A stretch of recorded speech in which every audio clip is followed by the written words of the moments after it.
Avant que je bosse en sécu, je me suis toujours imaginé que, tu sais, les grosses sociétés, alors je vais pas donner des noms de sociétés parce que bon, forcément on est ici dans un espace public, mais tu sais, t'as toujours des grosses sociétés. Je me suis toujours dit, waouh, putain, eux ils sont balèzes, ils font des super trucs. À mon avis, ils ont une tonne de fric, ils ont une infrastructure IT de dingue, etc. Et puis dans les faits, tu te rends compte qu'en fait, oui, ils ont mis le paquet, ils ont acheté du gros matos, mais ils s'en servent très mal. C'est ça en fait. C'est comme, tu sais, c'est le même principe que ceux qui achètent des PC, enfin, ou qui montent leur propre PC et qui mettent, je sais pas moi, une RTX 3080 Ti ou n'importe quoi, peu importe, ou 3090, 3090. Et je sais même pas si la 3080 Ti existe déjà encore. Soit, bref. Et en fait, ils l'exploitent pas du tout. Parce que simplement, ils se sont dit, ben, je veux une carte graphique. Et puis, en fait, ils ne se sont pas rendus compte qu'acheter une carte graphique à 2000 boules, c'était peut-être pas utile pour eux. Voilà, parce que tout ce qu'ils avaient besoin, c'était une carte graphique à 50 euros. Ben voilà, c'est le même principe, en fait. Ce sont les gens qui mettent de la thune, mais qui ne savent pas ce qu'ils en font, en fait, réellement. Ça, c'est vraiment problématique. En général, le mec fait tout, développeur web, sysadmin, community manager. Ça dépend de la grosseur de la boîte. Ça dépend surtout de la grosseur de la boîte, en fait. Parce que la plupart du temps, alors si on parle des PME, donc vraiment les petites moyennes entreprises qui font genre entre 50 et je vais dire 200 employés, euh, en général, soit c'est pas leur core business et ils délèguent à une société tierce. Donc eux, ils payent juste une société qui s'occupe de tout l'IT. La plupart du temps, c'est ça, parce que alors c'est bien mieux, parce qu'ils ont juste à payer un contrat, ils se prennent pas la nouille et tout est correctement géré normalement. Soit alors, ben, c'est leur core business, et dans ce cas-là, oui, quand tu as une boîte qui est une boîte d'IT typiquement, et qui a 200 personnes dans la boîte, bon, là tu sais que, en gros, tu sais que tu as un bon réseau en général. Sans citer de nom non plus, mais j'ai déjà fait pas mal d'audits dans les hôpitaux et c'est le pire secteur que j'ai vu proportionnellement aux données qu'ils gèrent. Alors, oui, et il y a une raison à ça. En effet, bah ouais, ouais. Dans l'environnement est pas facile aussi. Les médecins doivent avoir accès à tout rapidement. Exactement. Ben voilà, c'est ce que j'allais justement dire en fait. C'est du capuchon. Tu as le problème en fait avec les hôpitaux que l'IT n'est absolument pas leur core business. Leur core business, c'est le soin des patients. C'est la chirurgie, c'est la revalidation, c'est la gériatrie, c'est n'importe quoi. Leur core business, c'est l'humain. Leur core business, c'est pas du tout l'IT. Eux, l'IT, c'est juste.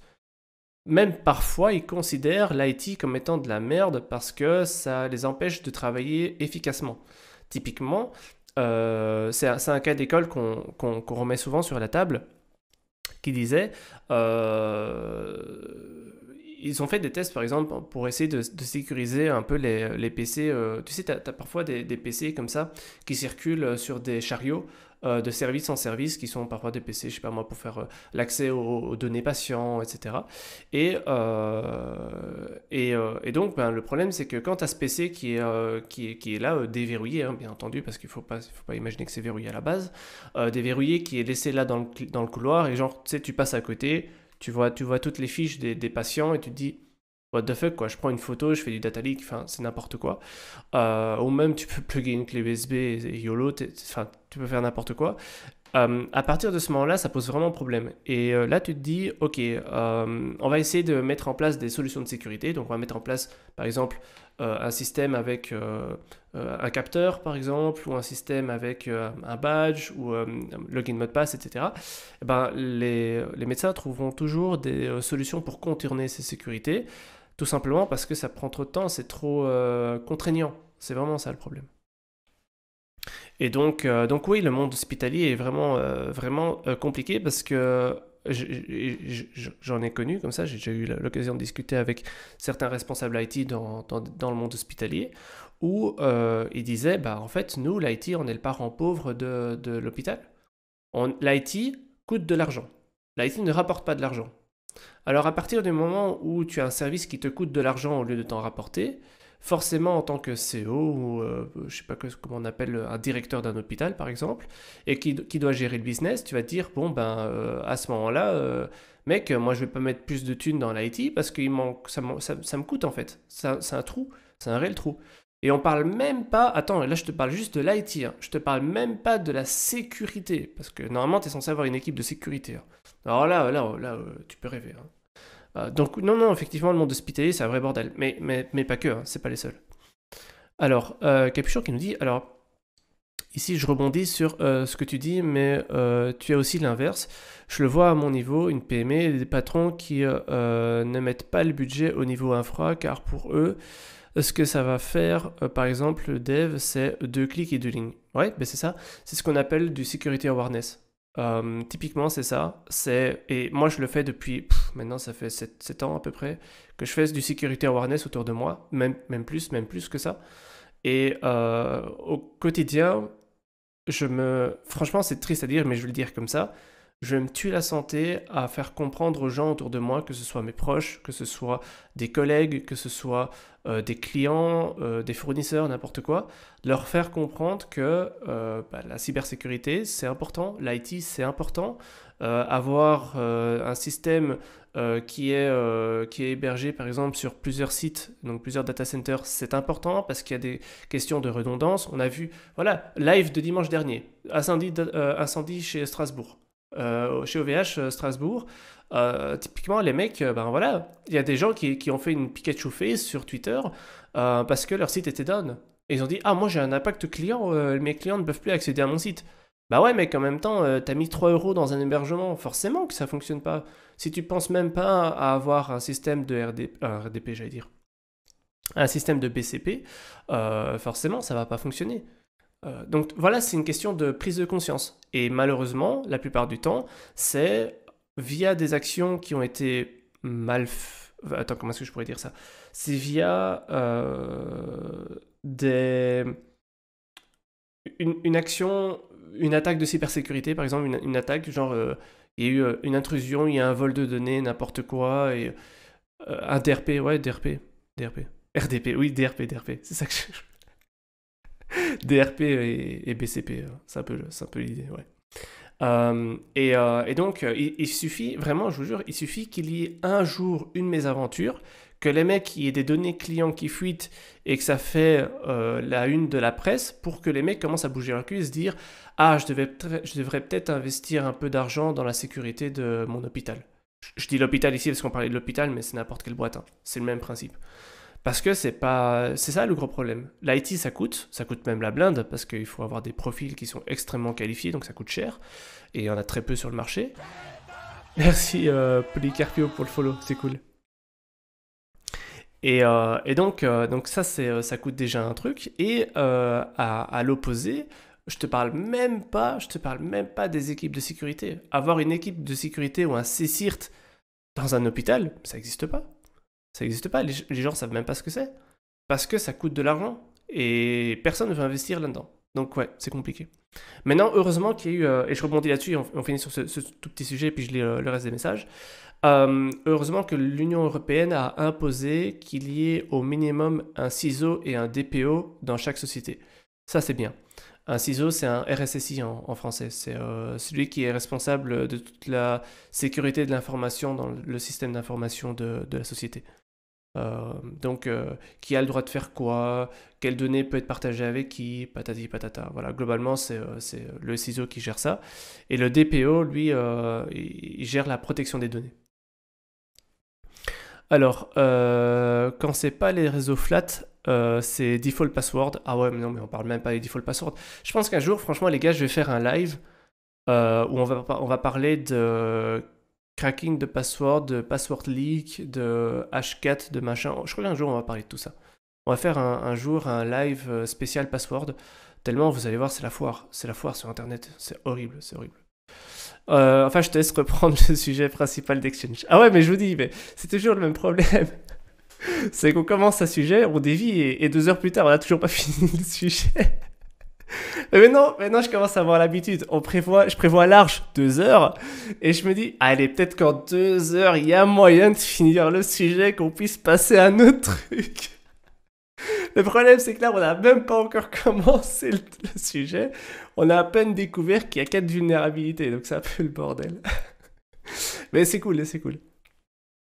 Donc, donc je suis d'accord, et c'est clairement le cas de tous les secteurs. Bah, clairement, oui. Ils voient le budget de l'IT, et le problème, ouais, c'est ça, le budget de l'IT, ça coûte un pont, quoi. C'est un trou noir, l'IT. Comme perdu, alors que sans lui, il serait à terre. Mais voilà, c'est exactement ça, en fait. Et je crois que les gens n'ont pas conscience que sans IT, ben, en fait, ils savent rien faire. Je pense que les gens, tu sais, le CEO de la boîte, il va au sixième étage de son bâtiment avec son penthouse, là, une super vue sur un lac, sur toute la ville, j'en sais rien, moi, peu importe. Il s'assise dans son super siège en cuir, il ouvre son laptop, il a accès à ses mails, il peut partager ses documents avec d'autres clients ou n'importe quoi. Et le gars, il n'a absolument pas conscience, et c'est normal, c'est un CEO, c'est pas un mec qui a fait de l'IT, enfin la plupart du temps. Donc le mec, c'est juste un CEO, tout ce qu'il veut, c'est du business. C'est de la rentabilité, c'est de la thune qui rentre dans les caisses. Après, le fait qu'il y ait du Dekim, du Dmark, du n'importe quoi qui soit actif sur les mails, le mec, il sait même pas ce que c'est, hein. Donc ouais, c'est compliqué de lui faire comprendre qu'il faut investir de la thune, sinon bah, il va droit dans un mur. Mais les mentalités changent de plus en plus, hein. Comme on voit de plus en plus les leaks sur Internet, les gens commencent à comprendre que, ah, en fait, s'il y a d'autres personnes qui ont du data leak sur Internet, ça pourrait peut-être m'arriver, donc il faudrait peut-être que je discute avec mes équipes pour voir qu'est-ce qu'on peut faire. Donc, le mindset commence à changer, mais c'est encore compliqué. Et pourtant, ça fait plus de... Ouais, ça fait quoi? Ça fait plus de... plus de 20 ans maintenant qu'Internet existe. Plus de 20 ans, hein. Donc c'est chaud. Alors, tant que le worst case n'est pas arrivé, ils se disent qu'ils payent pour rien. Ouais, bah c'est ça, ouais. Mais je pense que les mentalités changent petit à petit. Tout à fait. Ça coûte cher et ça sert à rien pour eux. Bah, ça coûte cher et ils pensent que ça sert à rien. Mais ça sert. Via des actions malveillantes. D'accord, qu'est-ce que tu voulais dire via les actions malveillantes? Oui, enfin, les restaurants du quartier qui ont pris une offre OVH pour qu'ils puissent avoir un mail et une vitrine sur une page web. Je ne pense pas qu'ils aient un service pour ça derrière. À mon avis, c'est eux qui ont pris le plus cher avec cet incendie. C'est une très bonne réflexion. Parce que ici, c'est vrai que je prends systématiquement en compte des boîtes où il y aurait au minimum, je dirais, une personne qui sait c'est quoi de l'IT. Mais il y a beaucoup d'indépendants qui sont par exemple des artisans qui, eux, ne pètent absolument rien du tout en IT. Tout ce qu'ils savent faire, c'est peut-être des vidéos pour YouTube pour faire une promotion pour leurs produits. Donc ça, c'est bien. Mais effectivement, derrière, comment s'assurer que le site continue à fonctionner, etc., c'est pas top. Donc il y a peut-être je dirais, euh, comment est-ce que je pourrais dire ça? Il devrait peut-être y avoir une action supplémentaire, peut-être de la part des providers cloud, typiquement ici OVH, pour dire attention, s'il y a un problème sur ce site-là, vos données sont perdues. Le mettre genre en grand dans le contrat, quoi, et dire, enfin, et c'est mis dans le contrat en plus, de dire attention, voilà, vous signez ça vous coûte 10 balles par mois. Pour vous, ça a l'air d'être énorme, 10 balles par mois pour avoir des mails. Mais dans les faits, 10 balles par mois, si le data center il crame, t'es dans la merde. Si tu veux pas avoir de problème, tu payes l'offre nos soucis, nos stress, hein, on va la payer comme ça, et tu débourses 5 euros supplémentaires. Certains l'accepteront, certains l'accepteront pas. Et là, alors, là, on rentre dans la gestion de risque. Je sais même plus où j'en étais dans les messages. Alors, c'est malheureux, mais les hôpitaux, c'est catastrophique niveau cybersécurité. Même mon serveur perso est mieux protégé. C'est pas étonnant. C'est vraiment pas étonnant. C'est open bar, hein, les hôpitaux, c'est vraiment open bar. C'est triste à dire. Et d'ailleurs, ça me fait penser à un truc, courte parenthèse. Il y a certains trade actors qui ont diffusé un statut en disant c'est la pandémie, donc on ne touche pas aux hôpitaux pour le moment. Ils sont sympas. Pour le coup, ils sont sympas. Mais clairement, quand il y a des hôpitaux qui se font rançon, ouais, c'est pas ouf. Et il y a eu des hôpitaux qui se sont fait rançon pendant le Covid en plus. Donc non seulement tu as un hôpital où c'est Bagdad parce que tout en service d'urgence est en PLS, Mais en plus de ça, tu te fais rançon et tu n'as même plus accès à ton service IT. Il y a eu un cas en France, je pense, début 2020. Euh, Et les Wi-Fi pourris connectés au réseau internet des hostos. Ah ouais, non, mais un jour on va parler technologie Wi-Fi et on va parler de tout ce qui est Rock Access Point, etc. Ça pourrait être intéressant parce qu'il y a des chouettes cas d'école là-dessus. Alors je comprends pas pourquoi les hôpitaux utilisent le Wi-Fi, ils devraient tous câbler en réseau Ethernet, ça éviterait déjà les attaques sur le Wi-Fi. Bah je suis pas d'accord en fait, parce que tu peux avoir des Wi-Fi qui sont très bien sécurisés, et la technologie utilisée pour te protéger d'un accès physique, que ce soit via du Wi-Fi ou via un port RJ45, donc ce qu'on appelle une chapelle, hein, les petits ports RJ45 qui sont disponibles dans les prises sur les murs. En fait cette protection se fait via ce qu'on appelle un NAC, donc un Network Access Controller, qui va t'autoriser ou te refuser l'accès au réseau. Donc non, que ce soit du Wi-Fi ou du réseau filaire, ça change rien. Le Wi-Fi ou réseau filaire, c'est pour moi, je le considère juste comme étant une technologie Layer 1, c'est-à-dire le Layer 1, c'est la partie physique de la transmission de données, et non, ça ne devrait pas poser de problème. Il y a effectivement eu des vulnérabilités par le passé sur du Wi-Fi, vraiment sur les protocoles utilisés de chiffrement. Typiquement, on avait les clés web avant, les vieux trucs, avant que le WPA et WPA2 existent. Mais bon, ça c'est fini, plus personne n'utilise ça. S'il y a quelqu'un qui utilise encore ça, bon, là c'est tant pis pour lui, hein, j'ai envie de dire. Comme il y a quelques années, un budget de plusieurs millions a été octroyé aux hôpitaux pour leur infra IT, l'époque des grosses attaques en Angleterre. Et ils se sont rendus compte que le budget avait quasiment pas été utilisé pour l'IT. What? Donc même quand le budget tombe du ciel, ils comprennent pas. What the fuck? Ok. Ah, j'étais pas au courant. Waouh, ok, waouh. Ouais, il y a tellement de trucs. Alors, j'ai vu un reportage où les machines de monitoring des patients utilisent le Wi-Fi. Bah ouais. Bah c'est pas étonnant. Ouais, c'est pas étonnant. Et en soi, je pense pas que... Alors oui, effectivement, il y a deux notions importantes là-dedans.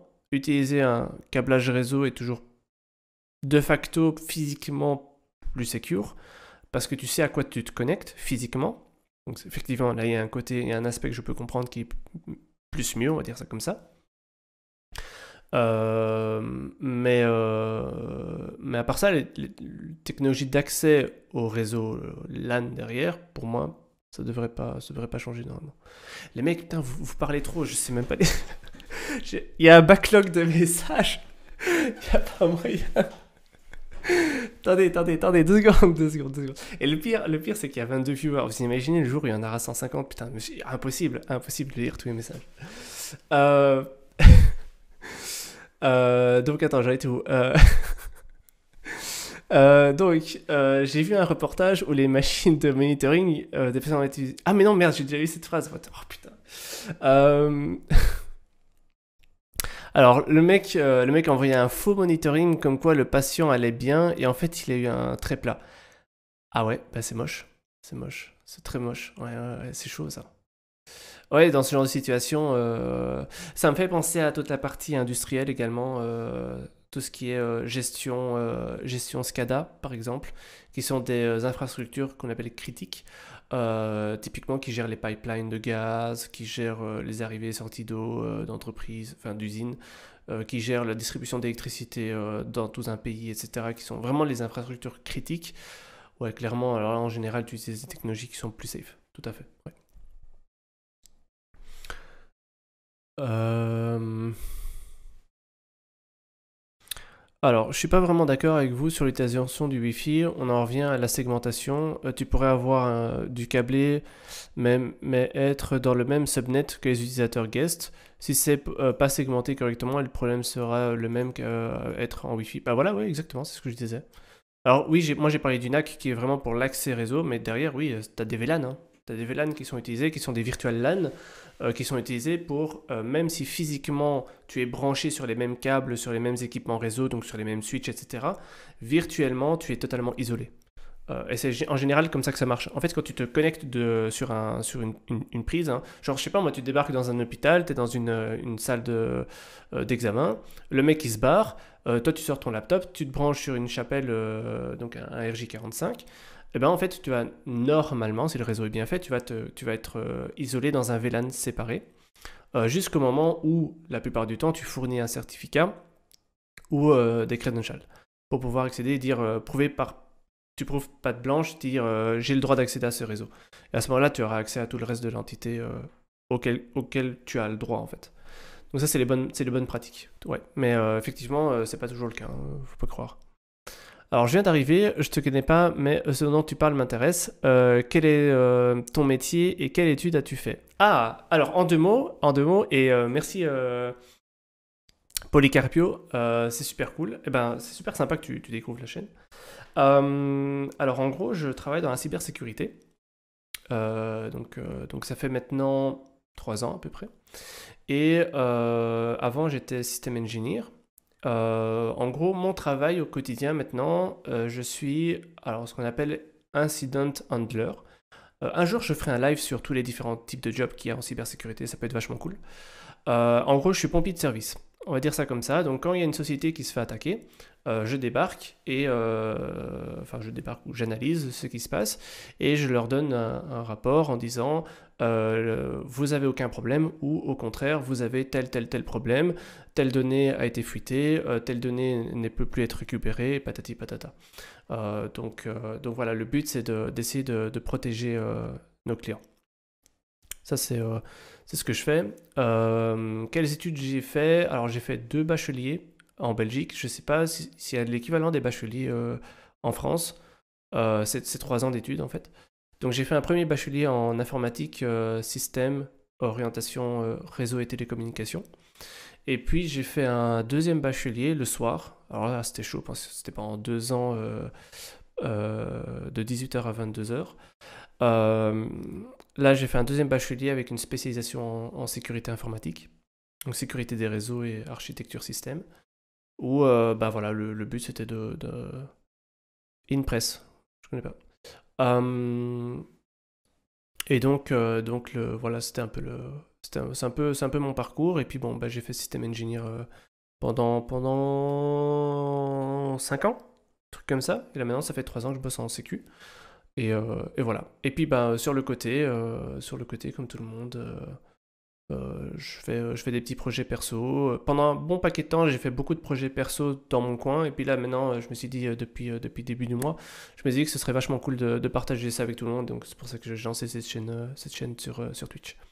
T'as aussi mes VOD qui sont disponibles sur YouTube. Et sinon, bah, tu peux aussi me follow sur Twitter pour les dernières actualités. Merci Disque Miroir pour le follow, c'est super cool. Voilà, ça c'était la petite partie roue du forçage. Alors tout dépend des SSID et donc des VLAN que tu déploies sur ton Wi-Fi. Ouais, mais je sais pas exactement pourquoi tu parlais de ça. Mais ok, hors contexte, je comprends pas la phrase. Mais oui, enfin oui.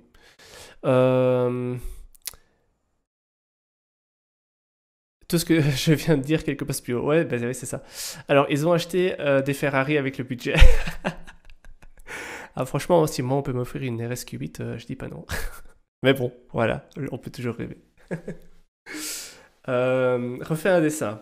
Ouais, on va retourner sur le sujet principal qui était donc les grosses attaques cyber qu'il y a eu sur Internet des deux dernières semaines.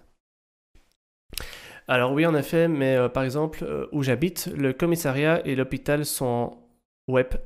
Ah, c'est assez inquiétant. Ah, j'aurais tendance à dire de les prévenir. La bonne pratique dans ce genre de situation, si tu es une personne éthique, bien entendu, hein, parce qu'on est toutes ces personnes éthiques, ou pas, ça dépend, bien entendu, de ce qu'on veut faire. Non, la meilleure chose à faire, c'est de prévenir le responsable informatique. S'il y a un ciseau, et normalement il y a un ciseau situé en Europe, s'il y a un ciseau, c'est de prévenir le ciseau, donc c'est lui drop un mail et lui dire voilà Coco, j'ai découvert que votre Wi-Fi SSID machin brol chose a une protection web. Et vous devriez changer ça parce que patati patata. Surtout ne pas exploiter la vulnérabilité, donc ne pas casser les sessions pour récupérer la clé web, etc. Ne faites surtout pas ça, parce que alors là tu rentres dans une partie qui est illégale, sauf si tu as un accord écrit de l'hôpital et du commissariat en question pour prouver ce que tu as trouvé. Alors là c'est autre chose. Alors, après, l'un des soucis aussi, on pense la plupart du temps à la facilité au lieu de la sécurité, dans le grand public en tout cas. En fait, comment est-ce que je peux expliquer ça? Je pense pas que intrinsèquement ce soit un problème de facilité. Je crois que c'est un problème d'accessibilité à la connaissance. Je pense surtout que c'est ça en fait le problème. Il y a beaucoup de sociétés, j'ai eu l'occasion de discuter avec pas mal de responsables IT par exemple, qui n'ont pas de vue sur ce qu'est la cybersécurité. Ils ne savent pas ce qu'est une attaque, pardon, ce qui est une équipe, une red team et ce qu'est une blue team par exemple. Ils ne savent pas ce que c'est. Ils ne savent pas ce que c'est un pen test par exemple. Parce qu'ils n'ont jamais fait ça, parce qu'ils ne sont pas familiarisés avec ces informations. Et c'est normal.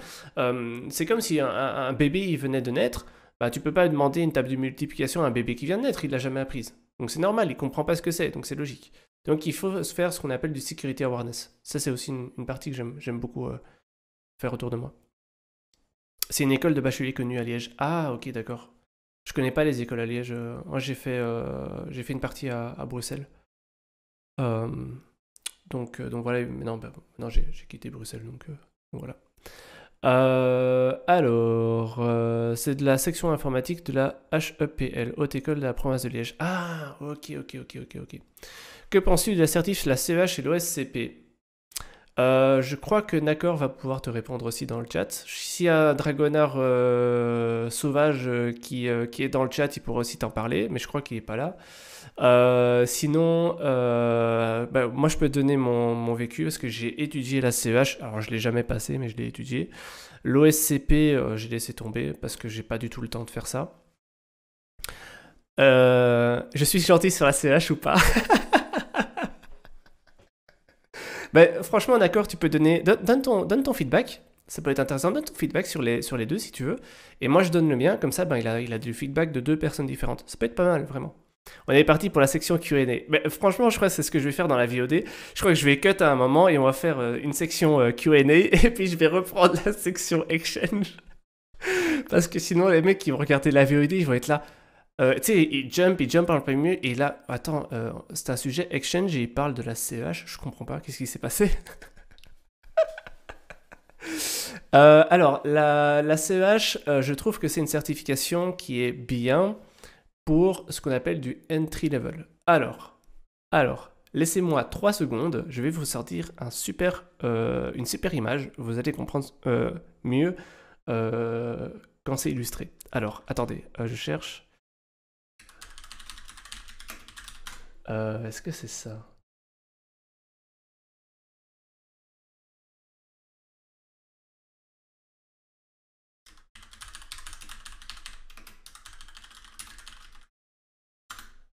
Est-ce que c'est ça? Ah, je l'ai trouvé. Nickel.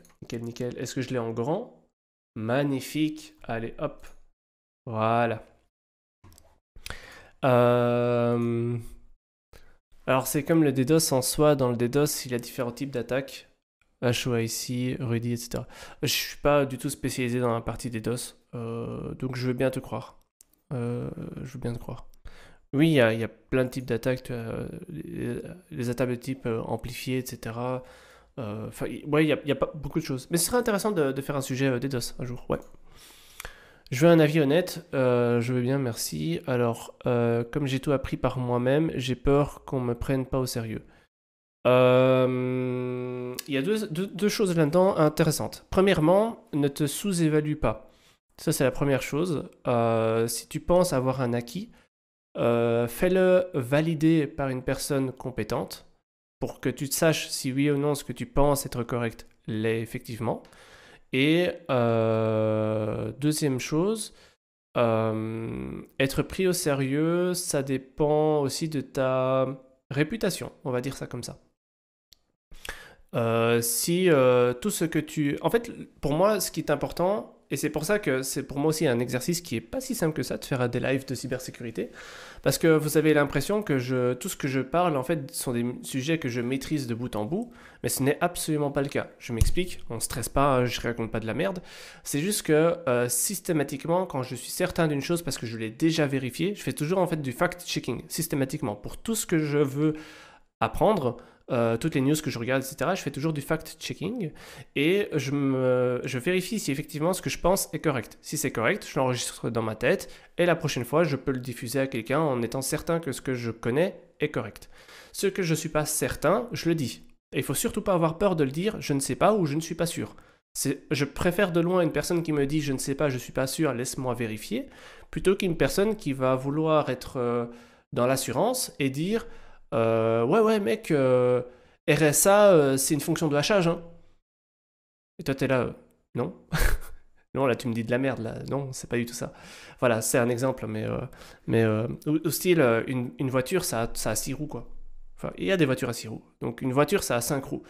Et toi, t'es là, je sais pas, j'ai déjà vu, moi, toutes les voitures que je les vois, elles ont 4 roues, quoi. Donc, je comprends pas ce que tu me racontes, c'est un peu bizarre, je vais aller vérifier. Voilà, tu vois, ce genre de choses. T'inquiète, Cam Duras, hein, j'oublie pas la CEH et le SCP. Hein, la screen, elle est là, la scène, elle est prête.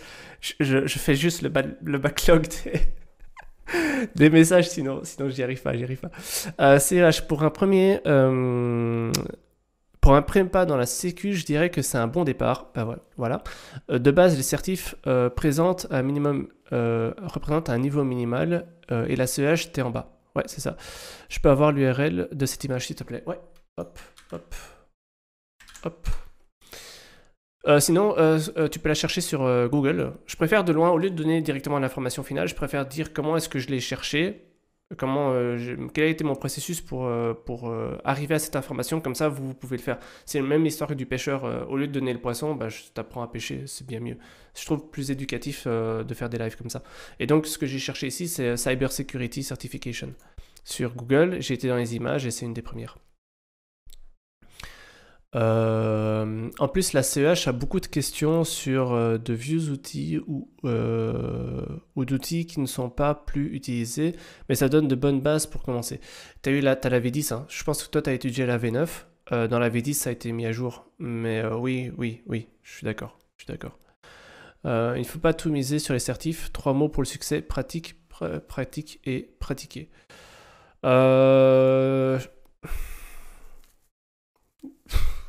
Ah, là, tu me chauffes dans un débat, Mertisner. Tu me chauffes dans un gros débat. Et j'ai pas envie de rentrer dans le débat parce que sinon on est parti pour 1 heure. Mais non, je suis pas vraiment d'accord. Les certifs, c'est une façon de faire. Oh, il y en a d'autres.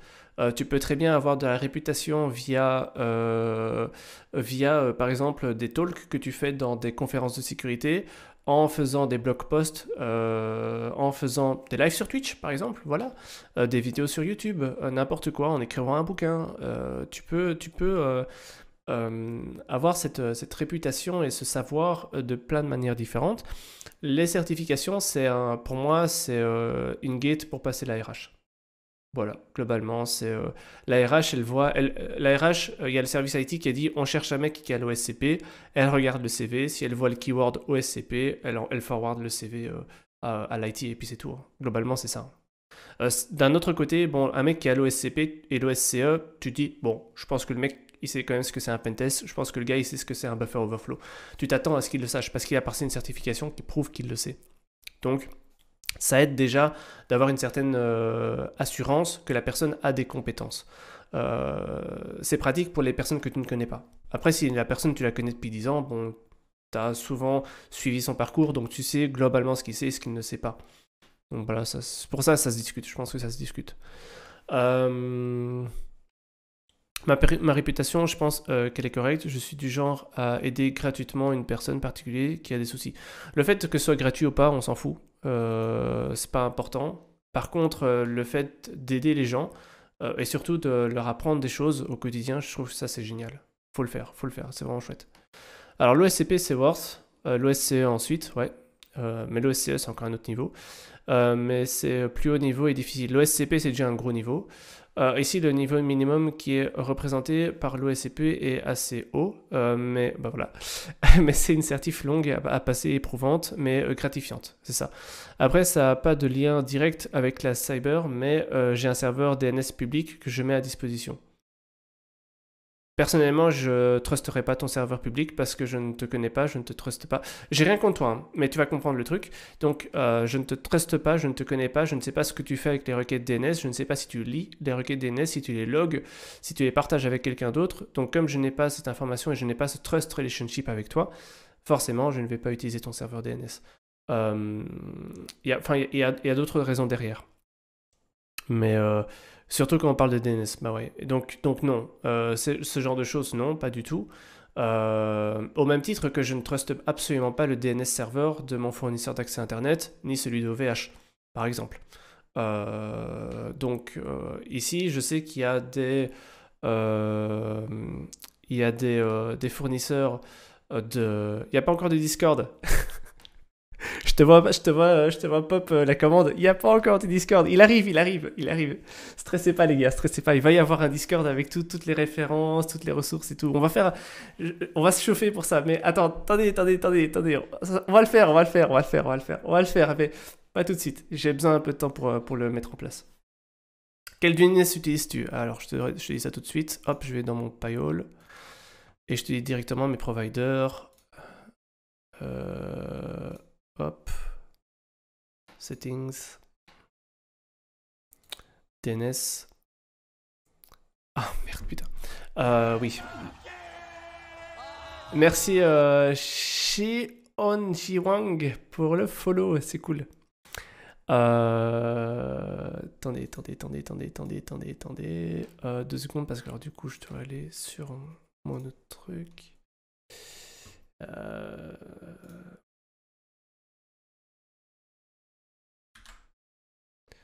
Hop, je m'authentifie.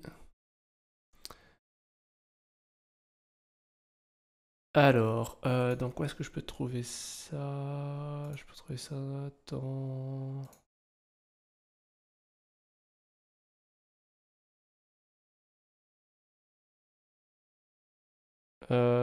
Deux secondes, hein. Je cherche pour avoir cette info. Et merci Capuchon pour le follow. Attendez, 2 secondes. Je sais que j'ai l'info. Non, je sais que j'ai l'info quelque part, mais je ne sais plus où j'ai l'info. Où est-ce que j'ai cette info d'ailleurs? Où est-ce que j'ai mis cette info?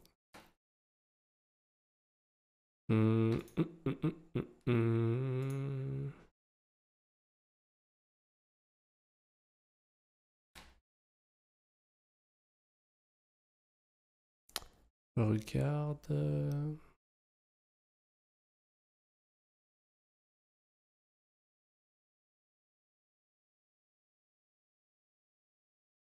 Je vais essayer de te la retrouver plus tard. Parce que là, comme ça, je suis en train de regarder hein, en même temps. Là, comme ça, je le retrouve pas. Merci Mago pour le follow, c'est cool. Bienvenue à toi. Attends, si je tape juste DNS, il y a juste moyen que interface, service, non, settings. C'est dans settings de mon DNS mask, non? Non, c'est pas ça. Ah.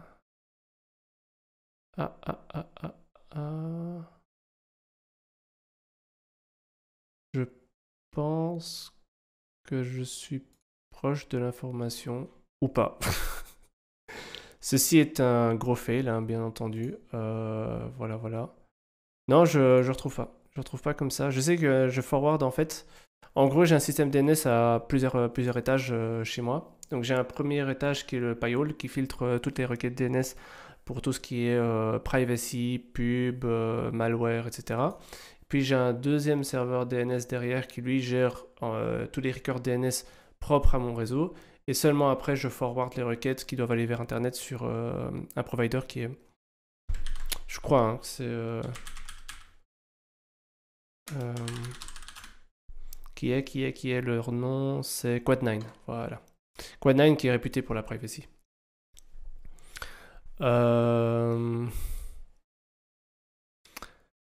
Alors, donc ça c'est pour le DNS. Et promis, je parle CH OSCP juste après.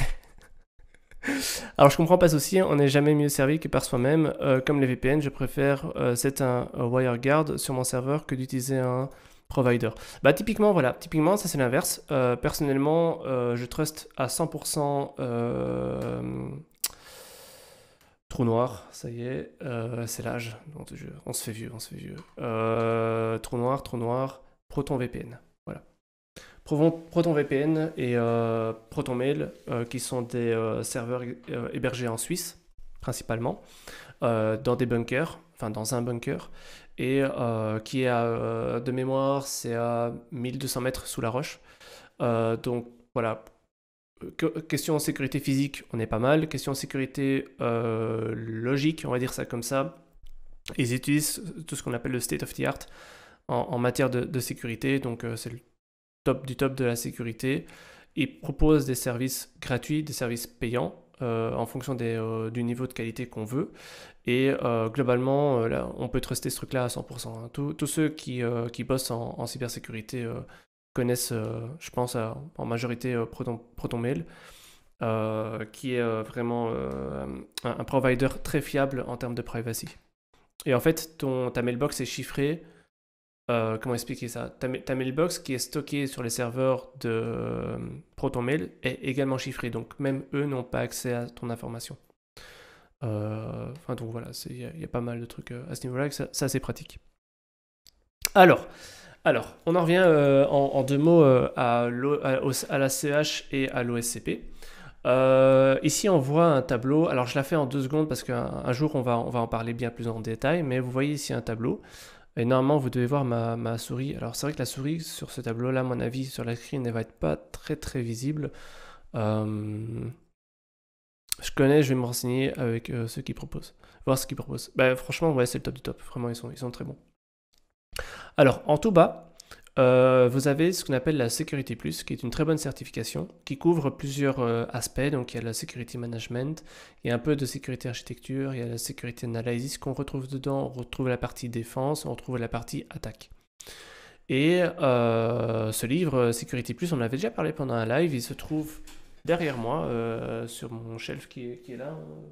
Donc, il y a un gros livre. Et si vous tapez la commande livre, comme ça, hop, hop, hop, vous retrouvez ma liste de tous mes livres. Et donc Security Plus est dedans, je vous le conseille. Si vous avez zéro connaissance en sécu, que vous voulez commencer, ce livre est vraiment parfait pour vous. Il est fait par Contia. Juste au-dessus, on retrouve la CEH. Donc vous voyez la CEH et Security Plus, globalement, traitent à peu près de la même chose, sauf qu'il n'y a pas toute la partie management. Donc la CEH est plus une certification orientée technique pour tout ce qui est sécurité analysis, défense et attaque. Ça reste au niveau du novice. Hein. Donc on a tout ce qui est entry level, novice, c'est vraiment les trucs de base. C'est par exemple, j'ai jamais fait d'études en sécurité ou je n'ai jamais travaillé dans la sécurité. Je voudrais m'intéresser à ce sujet, je voudrais commencer ma carrière en cybersécurité. Par où est-ce que je commence? Eh ben, vous pouvez commencer par le Security Plus et le CEH, c'est très bien. Ça vous donne vraiment une très très bonne base. Il faut savoir que le Security Plus, si vous ne le connaissez pas, c'est une grosse brique qui fait à peu près 500-600 pages, qui peut être un peu lourd et à appréhender au début, mais tout est tellement bien expliqué, c'est vraiment pas mal. Je pense qu'un jour, je ferai des lives basés sur chaque chapitre du Security Plus. Ça pourrait être sympa. À mon avis, ça pourrait être vachement cool de faire des trucs comme ça. Ensuite, qu'est-ce qui est bien? Je regarde en même temps. Je regarde les certifications qui sont bien. Dans la partie offensive, donc dans la partie offensive, on a ce qu'on appelle le GPEN, qui se trouve ici, qui est ce truc-là, qui est fait par... donc c'est une certification de GIAC. dont le cours est proposé par Sens. Sens qui est une grosse organisation qui propose des cours qui coûtent une blinde, hein. On est à 5, 6 000, 7, 8 000 euros le cours, hein, de 5 jours, mais qui sont de très bonne qualité. Et donc vous pouvez passer votre certification. Si vous avez le JPEN, ça vous donne par exemple une assurance que vous savez faire du pentest réseau correct. Voilà. On n'est pas dans des trucs de ouf, mais voilà, vous avez une très bonne base, vous êtes junior et vous savez vous débrouiller avec vos outils. Donc c'est déjà très très bien. Ensuite, dans l'offensive, qu'est-ce qu'il y a de très bien aussi? Ben, il y a l'OSCP. Le gap entre le JPEN et l'OSCP est assez énorme. Il faut savoir que l'OSCP, il y a une fille sur Twitter, j'ai oublié son nom, qui a fait un... Je vous retrouverai ça un jour, ça pourrait être pas mal. Donc il y a une fille sur Twitter qui a fait le PAF de Zero to God pour l'OSCP. Donc elle avait zéro connaissance et elle a passé l'OSCP du premier coup. Il faut savoir que l'OSCP c'est un examen de 24 heures où vous avez plusieurs machines virtuelles qui doivent être défoncées et à la fin vous devez écrire un rapport. Le jugement, donc le jury, se fait sur le rapport, pas sur ce que vous avez fait sur les VM. C'est ça qui est le show en fait. C'est non seulement vous devez vous démerder d'avoir la technicité, la connaissance technique de passer de VM en VM, de retrouver, par exemple, il faut faire du buffer overflow, il faut faire du XSS injection, enfin du SQL injection par exemple, il faut passer par du lateral movement, il faut exploiter telle vulnérabilité, patati patata.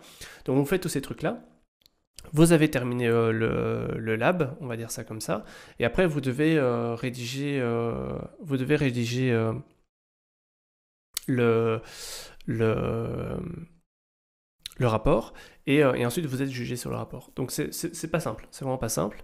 Et donc il existe sur pas mal de sites de CTF, comme par exemple TryHackMe, HackTheBox, RootMe, etc., qui proposent des rooms qui sont en relation avec l'OSCP. Typiquement, c'est HackTheBox, je pense, ou TryHackMe, un des deux, qui a une liste complète de toutes les machines, de toutes les challenges que vous devez réussir, sans quoi, si vous ne savez pas les réussir, vous ne passez même pas l'OSCP. Voilà, c'est vraiment ça, quoi. Donc l'OSCP, c'est déjà chaud. Le GXPen, c'est l'évolution du GPen, donc c'est un niveau supérieur, qui est un peu plus élevé que l'OSCP, mais moi je l'aurais mis à peu près au même étage. Il y a le OSWE qui lui est spécialisé pour le wireless, si je dis pas de conneries. Et après, il y a l'OSCE et l'OSEE qui, eux, sont... Alors là... Mini Risto, merci pour le follow, c'est cool. Ah, c'était HackTheBox, voilà, ok. Et qui, eux, sont des certifications... c'est très rare, hein. Je connais personne dans mon entourage qui a un OSCE et un OSE. Je connais personne, voilà. C'est très rare. Des mecs qui ont un OSEE sont des mecs qui sont des dieux. Ils sont des dieux sur Terre, vraiment.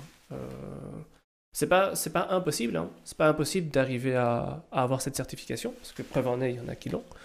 Mais typiquement, pour parler de la rareté de cette certification, l'OSEE se passe en physique uniquement, une fois par an, à une conférence de sécurité. Si je dis pas de bêtises, je crois que c'est ça. Donc ça c'est pour la partie par exemple offensive. Pour la partie défensive, il y a le GSFE qui est pas mal, le GSIH qui est la base du incident handling, donc un peu le taf que je fais. Il y a des petites certifications comme ça qui sont pas mal à faire si vous voulez faire de la défense. Donc si vous voulez par exemple travailler dans un CERT, si vous voulez travailler dans un SOC, ce genre de choses, avoir un GCIH c'est vraiment sympa, le GCFE aussi. Qu'est-ce qu'il y a d'autre qui est pas mal? Les autres, je les connais pas.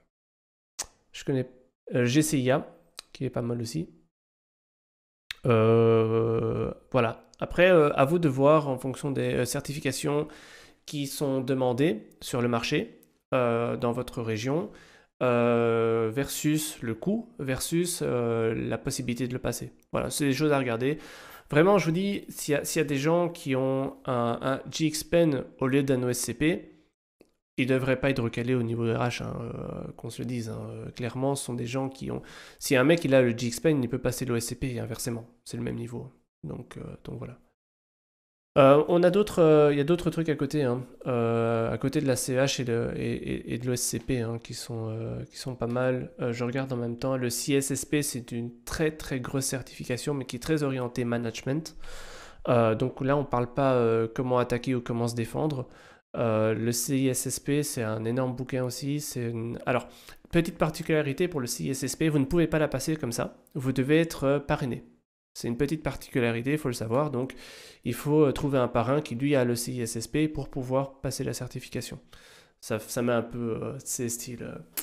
ouais, moi j'ai le CISSP, tu vois. C'est en général les CISO, les RSSI qui ont ce genre de certification.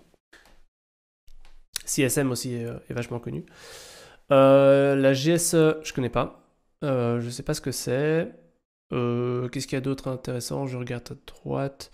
Linux Plus, très sympa. Linux Plus, et alors il y a mais une qui n'est pas liée à la sécurité, mais c'est toutes les LPI. Ce sont les certifications de base pour se démerder sur Linux. C'est pas mal. Si vous connaissez pas Linux, que vous voulez faire de la sécu, Linux Plus, par exemple, est très bien. Le LPI, c'est très bien. Donc, je rappelle encore une fois, parce que je pense que j'en ai déjà parlé au dernier live, mais c'est mieux de quand même le rappeler. Gardez en tête que quand vous voulez faire de la sécu, vous allez avoir trois choses en face de vous. C'est des applications. Donc, il faut savoir comment une application est développée. Donc, il faut pouvoir développer une application. Est-ce qu'il y aura une rediff? Yes sur la VOD? C'est sur la VOD sur YouTube. Il y a la deuxième partie qui est propre au réseau, parce que forcément bah, tout est interconnecté, hein, donc on parle de réseau, donc il faut savoir ce qu'est un réseau et comment fonctionne un réseau. Et troisième chose, il y a la partie système d'exploitation, serveur, qui est plus, on va dire, le system engineering, qui est un métier vraiment à part entière. Et dedans, on retrouve par exemple bah, tous les systèmes de virtualisation, la gestion des systèmes d'exploitation, les logs, les machins, plein de trucs comme ça. Et donc ça c'est aussi une troisième partie. Et quand vous voulez faire de la sécu, c'est important d'avoir de très bonnes vues sur ces trois entités. Si vous n'avez pas ces trois piliers, vous allez vous casser la gueule en sécu, vraiment. Ou alors vous allez faire de la sécu parce que vous trouverez un job où les gens ils ont besoin de personnel et ils trouvent personne. Vous aurez le job, mais vous aurez plein de lacunes. Vous verrez quelque chose en face de vous, mais vous ne saurez pas ce que c'est. Euh, donc voilà, moi je trouve que c'est intéressant de quand même avoir les bonnes bases pour pouvoir aller plus haut. Je trouve que la sécu, c'est quelque chose qui vient au-dessus de tout ça. Tu ne peux pas normalement faire de la sécu si tu n'as pas ces bases en dessous. Ou alors c'est très compliqué en tout cas. Donc voilà, il y a pas mal de certifs comme ça. C'est CompTIA qui fait Linux Plus. Je pense que c'est. Alors, tout ce qui est Network Plus, A, typiquement Network Plus, c'est pas mal. Hein. A, c'est la même chose. C'est le même principe, c'est du entry level. Donc, Security Plus, A, Network Plus et je pense Linux et Server Plus sont de CompTIA. Yes. Et ce qui est pratique, ce qui est vraiment bien, c'est que ben voilà, l'OSCP, c'est une certif qui coûte, je crois, 1300 euros. Naker, il pourra dire le prix, je crois qu'il connaît le prix. Je crois que c'est 1300 balles la certif. La CEH, c'est plus entry level, je crois, on est à 300, 500 euros. Et la Security Plus, c'est 200 balles. Donc, voilà, franchement, si vous voulez vous lancer dans la Sécu, Security Plus, 200 balles. Non, il n'y a pas encore des Discord. Ah là là je sais, je dois faire un Discord, Il n'y a pas encore de serveur Discord, il va arriver. Et donc voilà, pour 200 balles, vous achetez le bouquin coûte 60 euros, vous pouvez le garder à vie et vraiment le contenu est de qualité. Vous l'étudiez à fond, il y a des questionnaires dedans, à choix multiples, etc. que vous pouvez remplir. Vous passez l'examen, c'est un questionnaire à choix multiples, ça coûte 200 balles, vous passez une heure d'examen ou une heure et demie d'examen. Et c'est tout, c'est fini. Vous avez la certification, vous aurez à ce moment-là une très bonne vue, très large de la sécurité, et vous pourrez commencer à bosser là-dedans. C'est aussi très bien. 1300, c'est avec le training. Ah ok, bah voilà, parfait. Merci pour l'info. Ah oui, c'est ça, voilà, t'as un mois de lab. Mais t'avais pas... le mois de lab, il est toujours compris dedans, non? Je sais qu'il y avait plusieurs offres différentes. J'avais vu qu'il y avait plusieurs offres différentes, mais je me souviens plus des prix pour les différentes offres pour le SCP. Faut rajouter pour des mois de lab SPL pour l'OSCP. Sans surplus. Quoi? Ouais, ok. 30-60 ou un jour. Ah, ok, cool. Mais sincèrement, alors j'ai pas demandé, j'ai pas posé la question à la communauté qui avait déjà l'OSCP. Est-ce que ça vaut la peine, est-ce que c'est nécessaire d'acheter de lab avec? Ou est-ce que, en se basant sur les CTF de Hack the Box par exemple, il y a toute la liste qui est connue, est-ce qu'en faisant tous ces CTF et en faisant systématiquement les rapports qui vont bien derrière, ce qui prend un pet de temps, est-ce que ça suffit ou pas? Je sais pas. Je sais pas. Alors, hop, hop, on ferme tout ça.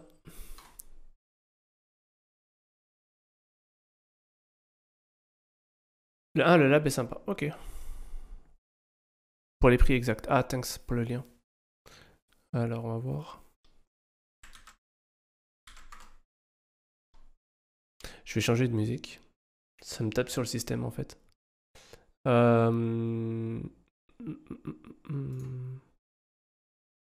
Voilà. Un truc plus cool, plus relax. Pricing, pricing. Il y a le pricing quelque part? Ouais, t'as 17 heures de vidéo. 850 pages de PDF. Voilà. Plus de 70 machines. Ouais, quand même. Ah voilà le prix. Package. Ah ouais, c'est ça. Ah oui, ok, ok, ok, ok. Je vois, je vois, je vois. Mais donc, voilà. Ah, si, voilà.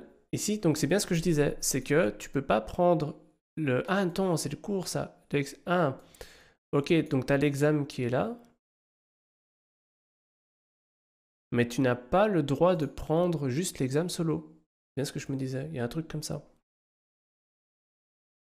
Je crois que c'est un truc comme ça, effectivement. Donc là, tu as l'OSCP, tu as l'examen, plus 30 jours de lab, plus le cours. Et là, c'est 1000 $. Je crois que tu es obligé de prendre les cours avec. Bah ouais, c'est ça, hein, c'est ce que je me disais bien.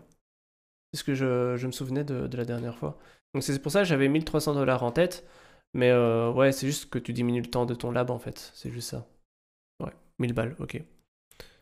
Ouais, c'est une playlist de haut. Alors attendez. Attendez. Ah merde.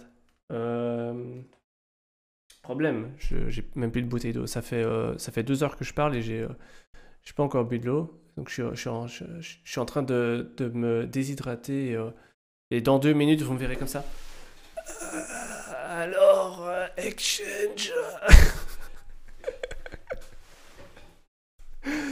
Un instant, attendez. Vous savez quoi, 2 secondes, 2 secondes. Je vais chercher une bouteille d'eau, je reviens tout de suite.